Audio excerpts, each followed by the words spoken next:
নমস্কাৰ বন্ধুসকল, মই অজয় আকৌ আহিছোঁ আৰু পুনৰবাৰ স্বাগতম জনাইছোঁ মোৰ চেনেলটোলৈ। বন্ধুসকল, আজি আমি আলোচনা কৰিম আছাম পুলিচৰ এডমিট কাৰ্ডৰ বিষয়ে। বন্ধুসকল, বহুতে মোক কমেণ্ট কৰিছে, কমেণ্ট বক্সত কমেণ্ট কৰিছে আৰু বহুতে মোক ফোন কৰিছে, টেক্সট কৰিছে, ইনবক্স কৰিছে যে আছাম পুলিচৰ এডমিট কাৰ্ড কেতিয়া দিব।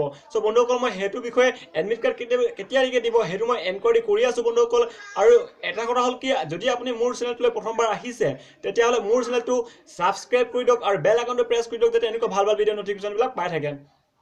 চ' বন্ধুসকল, সময় নষ্ট নকৰা আগবাঢ়ি যাওঁ আচল কথালৈ বন্ধুসকল, যে আছাম পুলিচৰ এডমিট কাৰ্ড। বন্ধুসকল, সেইটো সন্দৰ্ভত মই এতিয়ালৈকে ডিটেক্টিভ কৰি আছোঁ যে আছাম পুলিচৰ এডমিট কাৰ্ড কেতিয়া আহিব, মই খবৰ লৈ আছোঁ বন্ধুসকল, কিন্তু এতিয়ালৈকে কোনো ধৰণৰ অফিচিয়েল নটিফিকেশ্যন অহা নাই।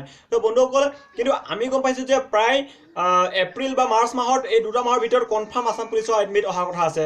চ' বন্ধুসকল, আমি অপেক্ষা কৰোঁ, কিন্তু আচল কথা বন্ধুসকল, আমাক এতিয়াও আমাক প্ৰায় দুমাহমান সময় দিছে। সেই সময়খিনি যে আমি ফ্ৰী পাইছোঁ সেইটো আমাৰ কাৰণে বহুত ভাল গল্ডেন চান্স হয় বন্ধুসকল। আমি PhD অৰ্থাৎ PhDত আমাৰ ৰানিং প্ৰেক্টিছ কৰিবৰ কাৰণে আমাক যথেষ্ট সময় দিছে, সেইটো কাৰণে আমাৰ ভাল বন্ধুসকল। চ' এনেকুৱা গল্ডেন চান্স আমি কেতিয়াও মিছ কৰিব নালাগে বন্ধুসকল।